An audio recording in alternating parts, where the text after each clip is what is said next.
noches y bienvenidos a Sala de Prensa. Habitantes de Buenaventura enfrentan una crítica situación por cuenta de la violencia, balaceras, desplazamientos y amenazas por parte de bandas criminales que se disputan a sangre y fuego. Zonas de la ciudad son el pan de cada día.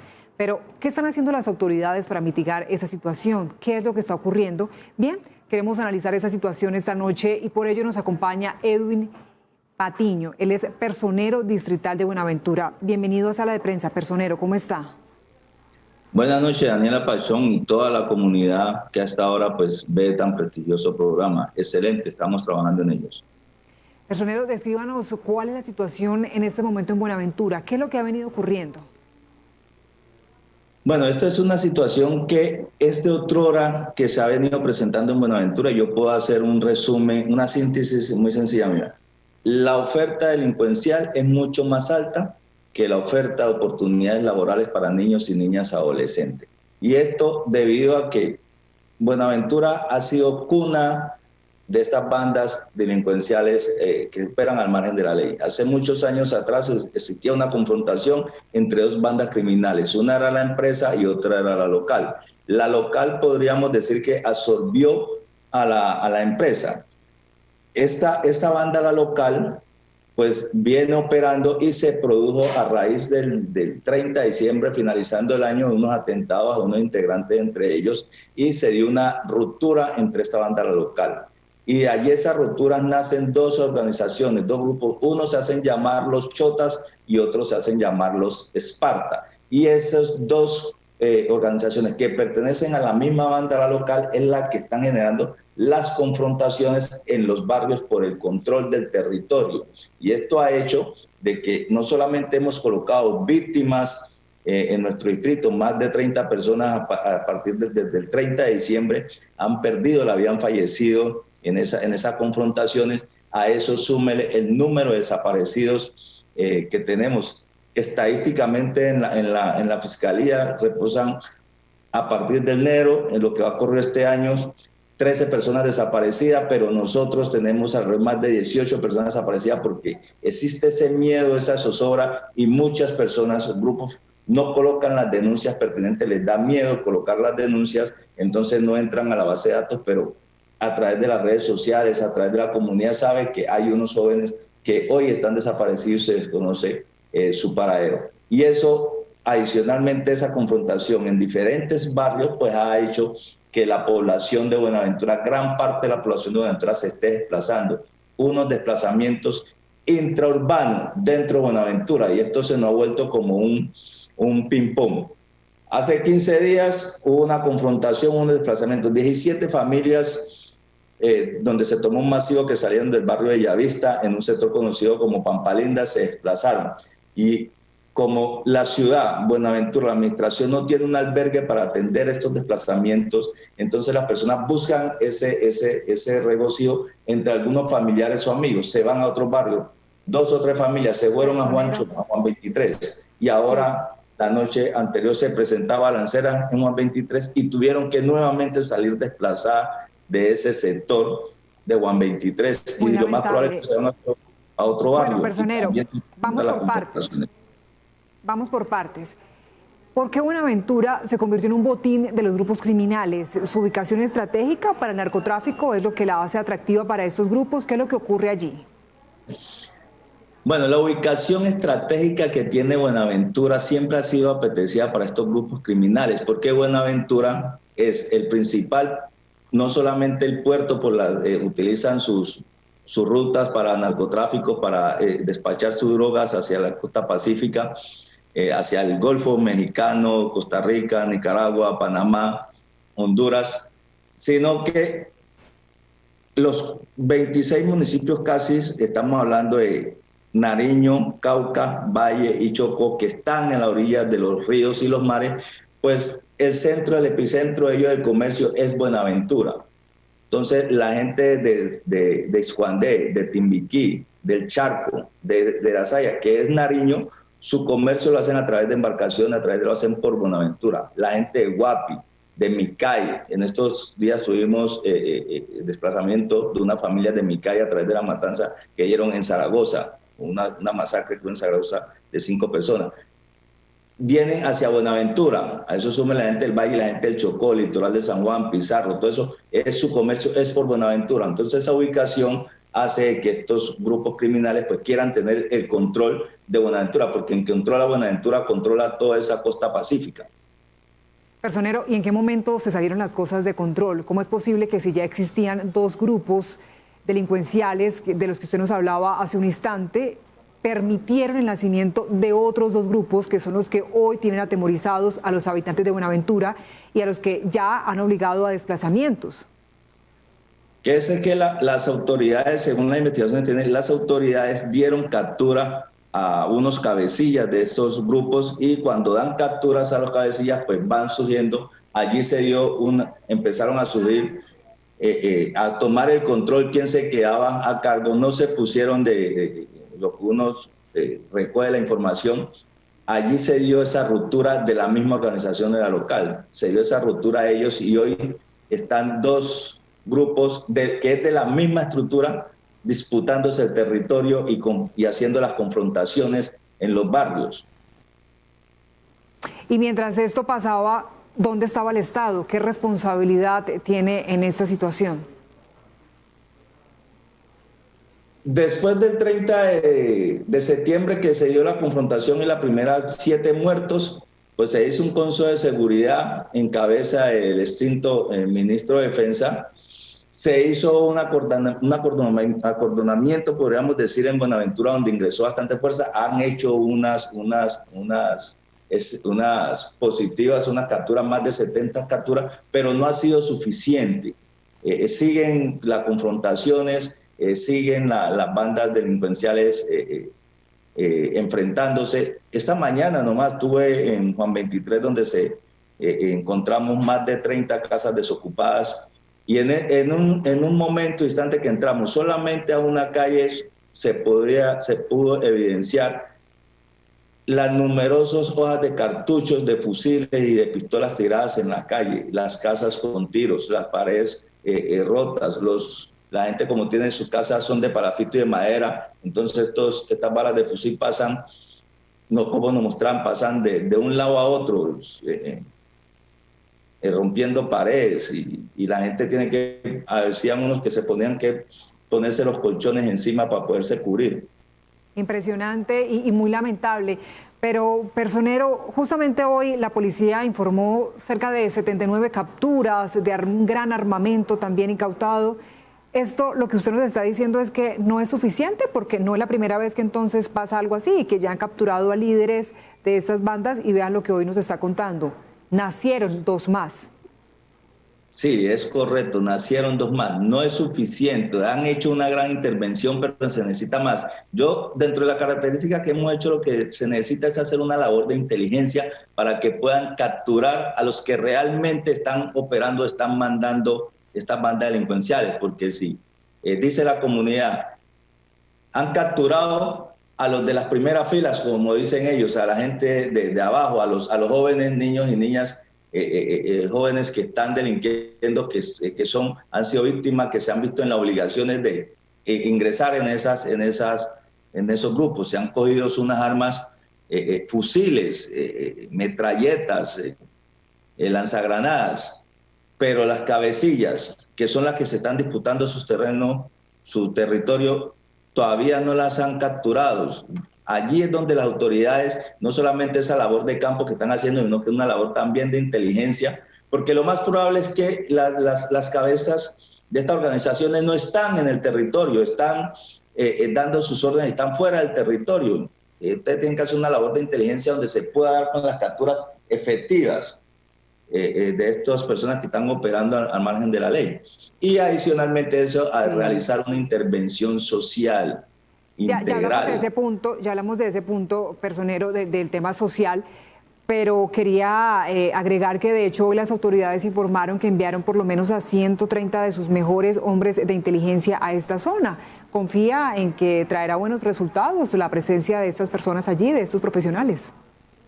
Esperamos, yo tengo la confianza y tengo la gran credibilidad en la institucionalidad de que pues estos hombres que aunque ha sido una petición que se viene realizando desde hace rato, que manden un equipo especial que no esté, que que nos brinde esas garantías y que no sea las autoridades civiles, las autoridades que han estado aquí, que se generen cambios. También sabemos que se hizo un cambio del comandante de la policía, el policía que llegó, ingresó hace 2 días y viene con unas nuevas estrategias, unas nuevas labores de inteligencia. Entonces esperamos que se tengan unos resultados lo más pronto posible para que la comunidad pueda vivir en paz y en tranquilidad en nuestro territorio. Sí, señor, es lo que se espera, lo que esperamos todos por el bien de Buenaventura. Bueno, personero, hablemos ahora sí de ese punto social que usted ya nos estaba anticipando. Cuando uno habla de Buenaventura, le parece que está hablando de 2 ciudades, de esa ciudad portuaria opulenta, por la que entra prácticamente más del 60% de lo que se consume en el país, donde se avisiona un gran desarrollo, pero también estamos hablando de una de las comunidades más abandonadas en el país. ¿Qué es lo que pasa? Usted lo acaba de decir, abandono total del gobierno nacional. Recordar que en el 2007 se ha venido en una lucha, en el 2017 se hizo un paro, en el 2014 se hizo una manifestación donde la comunidad salió a las calles a manifestar, a llamar la atención para que el gobierno nacional se mirara. En ese entonces la administración del expresidente vino, se hizo una labor posteriormente, pero no fue suficiente. En el 2017 se generó un paro cívico, que todos recordamos, pidiendo esa gran intervención social del gobierno nacional hacia Buenaventura. Hoy continuamos en lo mismo. El 10 de febrero se tiene otra manifestación donde la gente va a salir a las calles, se está convocando a que la gente va a salir a las calles a llamar esa atención para que el gobierno nacional intervenga, se haga una intervención social en el distrito de Buenaventura, una intervención social e integral para que no solamente disminuya el índice delincuencial ahora en el momento, sino al correr del tiempo. Mira, los niños y niñas que hoy están en estos barrios, que están viviendo esta zona de violencia, donde hay disparos, donde la gente corre con fusiles, los bandidos andan en moto, andan con fusiles como que si fueran autoridades en las calles. Eso que están viviendo esos niños, si hoy no hacemos una integración social, psicológica y familiar, pues dentro de 10 años, 15 años vamos a seguir teniendo un conflicto mucho más grave, porque esos niños se están criando en una zona de violencia, en una zona donde ellos lo que ven es arma, tiroteo, desplazamiento, robo, extorsión, todas esas situaciones. Aquí se ha presentado una situación que no se había visto, le llaman secuestro express, donde le quitan la moto, le secuestran la moto a la persona de bien y lo llaman posteriormente y le dicen, aquí está su moto, debe darnos 500,000 o 600,000 pesos. Y pues sí, la persona de bien, para evitar la denuncia, la investigación y que posteriormente se haya involucrado, pues termina accediendo y entregando los 500 y 600,000 pesos. Eso no se había visto. Personero, es como si allí los jóvenes tuvieran más oportunidades de hacer parte de las bandas criminales que oportunidades de desarrollo, de educación, de empleo, de prosperidad. ¿Son más las posibilidades? Claro, por eso he venido diciendo en miles de ocasiones y he venido con esta frase: la oferta delincuencial es mucho más alta que la oferta de oportunidades laborales para los niños y niñas adolescentes de Buenaventura. Qué fuerte, qué grave esa frase, no puede pasar en vano. Personero, ya que usted mencionaba ese paro cívico al que ustedes convocaron en el año 2017, recordamos también que para entonces hablaban de un desempleo que superaba el 60%. ¿Qué ha pasado en estos últimos años? Esa es una de las situaciones por la cual ahora en estos momentos se agrava. Mira, el desempleo antes de la pandemia estaba en un 60-65%. Y casi el 80% de la población bonaerense vive de la informalidad, de algo que se llama, aquí coloquialmente decimos, el rebusque, es de la informalidad. Y cuando ingresamos en este proceso de la pandemia, pues esa gran porcentaje de que vive en la informalidad, pues no ha podido trabajar. Y a eso súmele, pues que los niños y niñas, los adolescentes, que son las víctimas que estamos colocando, no están yendo a las instituciones educativas, no están yendo a hacer deporte, no están haciendo jornadas recreativas, entonces tienen mucho tiempo de ocio. Ese tiempo de ocio que tienen esos jóvenes, pues han llegado estos delincuentes y los han llamado ingresando a sus filas para que presten se formen parte de estas columnas, y entonces están reclutando a los menores para ser parte de esta columna, y los menores en esa vulnerabilidad, porque no tienen la oportunidad, un joven que está encerrado en la casa, en un barrio marginado, en esos barrios donde ese joven está encerrado en la casa, no está yendo a las instituciones educativas, no está yendo a una cancha a jugar fútbol, no está haciendo ninguna actividad, pues desafortunadamente está ingresando a la fila de estas bandas delincuenciales, a salir a extorsionar. Se ha incrementado la extorsión, el robo, la vacuna. Ya es totalmente peligroso moverse en el distrito de Buenaventura, y no solamente en un sector, sino en todos los barrios de Buenaventura generalmente se nos está presentando esta situación. Personero, nos está hablando de violencia, de narcotráfico, desempleo, hurtos, extorsiones, y como si fuera poco, también estamos hablando de desplazamiento. ¿Cuántas familias se han desplazado por esa problemática solamente en las últimas semanas, personero? El reporte hasta el día de ayer, en esto, desde que se emitió la alerta, estamos hablando de estos 5 días, bueno, 76 familias desplazadas.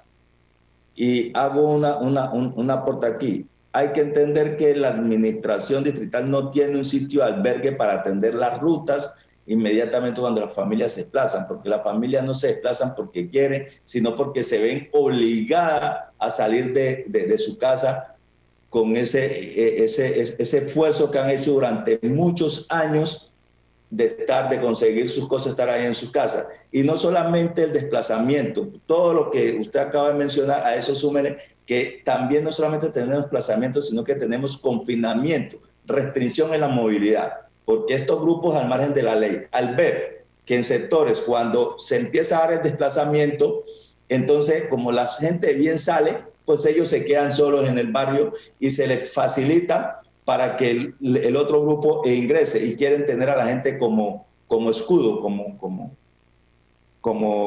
salvaguarda. Entonces constriñen a las personas para que no se desplacen y los obligan a que tienen que permanecer en sus casas, y que el que se va de las casas, entonces le es saqueado su casa, le es desocupado, o lo más grave aún, las invaden ellos mismos las casas y las ocupan para ellos.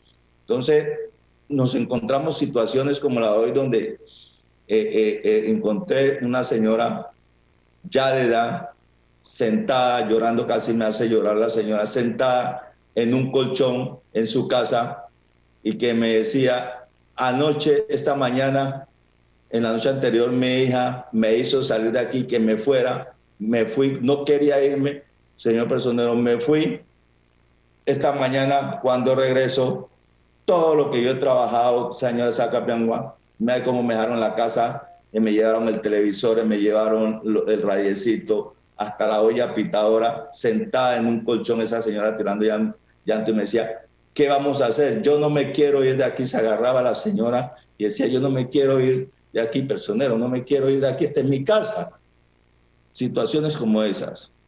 Pues, personero, esa pregunta creo que es la que todos están haciendo en Buenaventura, y por supuesto quienes nos estamos también acompañando desde otras regiones del país. ¿Qué vamos a hacer?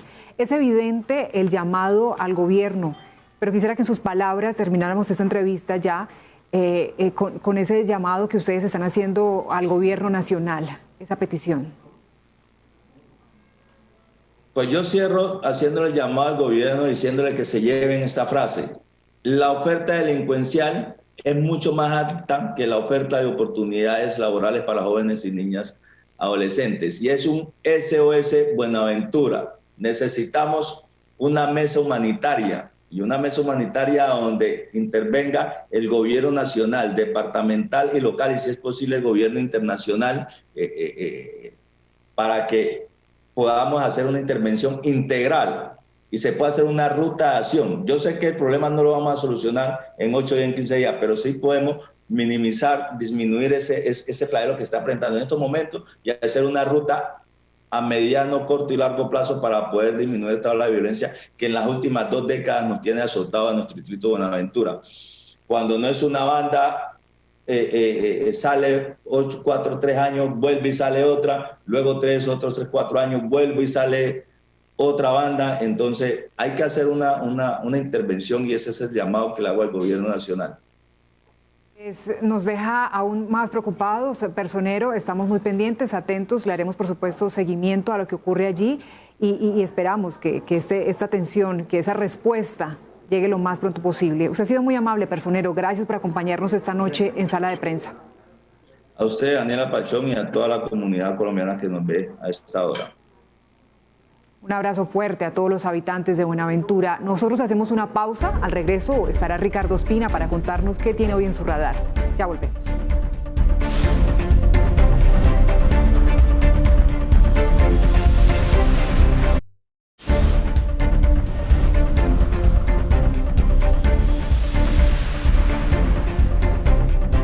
De regreso en Sala de Prensa, les agradecemos por conectarse con nosotros. Bien, llega Ricardo Ospina, director de Servicios Informativos de Blue Radio, para contarnos qué tiene esta noche en su radar. Ricardo.